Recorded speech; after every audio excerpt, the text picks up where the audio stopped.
మనం కట్టి వదిలినటువంటి బిల్డింగ్లకి మాత్రం ఆ రోజు మనం ఓపెనింగ్ చేసుకున్నా సరే సిగ్గు శరం లేకుండా వాళ్ళ పేర్లు పెట్టుకొని మరి ఓపెన్ చేసుకున్నారనంటే ఎంత దౌర్భాగ్యమో ఒక్కసారి మనం అందరం కూడా ఆలోచించాలి. అది నర్సన్నపేట తాలూకా దుస్థితి ఈ రోజు. కేవలం అంతేకాదు, అభివృద్ధి శూన్యమైనా సరే కబ్జాలు మాత్రం 100% కొట్టారు. కబ్జాల్లో మాత్రం ఎక్కడా విడిచిపెట్టలేదు. ఎక్కడ ఎవరు భూమి కనబడితే చాలు వాళ్ళ నాయకులు పడ్డం, చక్కగా కబ్జాలు చేయడం, ఆఖరికి చెరువులు లేనట్టుగా ఈ రోజు కబ్జాలు చేసే పరిస్థితికి వచ్చారనంటే ఎంత తెగించారో మీరందరూ కూడా ఒక్కసారి ఈ సందర్భంగా గుర్తు చేసుకోవాలి. ఆ తెగింపుకి ఈ తెలుగుదేశం పార్టీ అడ్డుకట్టు వేయాలనే ఆలోచనతోనే మీ అందరికీ కూడా మరొకసారి పిలుపునిస్తున్నాను. నరసన్నపేట అలాగే మన పార్కుది కూడా నాన్నగారు ఎర్రన్నాయుడు గారి తాలూకా పేరు మీద కట్టినటువంటి పార్కుని దుర్మార్గంగా దానికి కట్టినటువంటి గోడలను కూడా కూల్చేసి అది కూడా ఆక్రమించుకోవాలనే ప్రయత్నం చేశారు.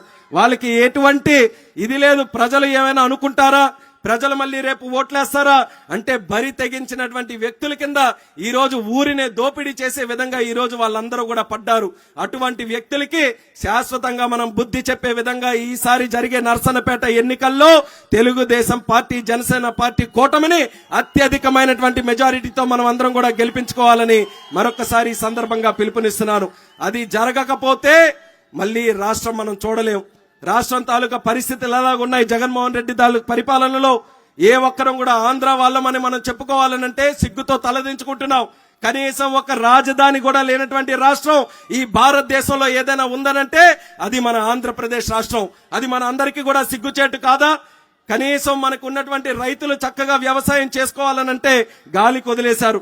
ఈ రోజు వంశధార తాలూకా కార్యక్రమాలు ఇక్కడ ఎర్రమండలో ఉన్న రిజర్వాయర్ గాని కాలువ తాలూకా పనులు గాని ఏ ఒక్కటి కూడా ఈ రోజు పూర్తి చేయకుండా రైతులు వ్యవసాయం చేసుకోవాలనంటే ఈ రోజు నరకం అనుభవించే పరిస్థితికి ఈ రోజు వచ్చారు.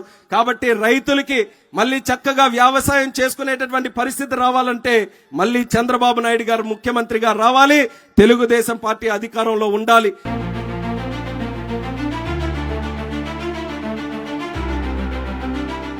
Like, share and subscribe to Rajaniti channel.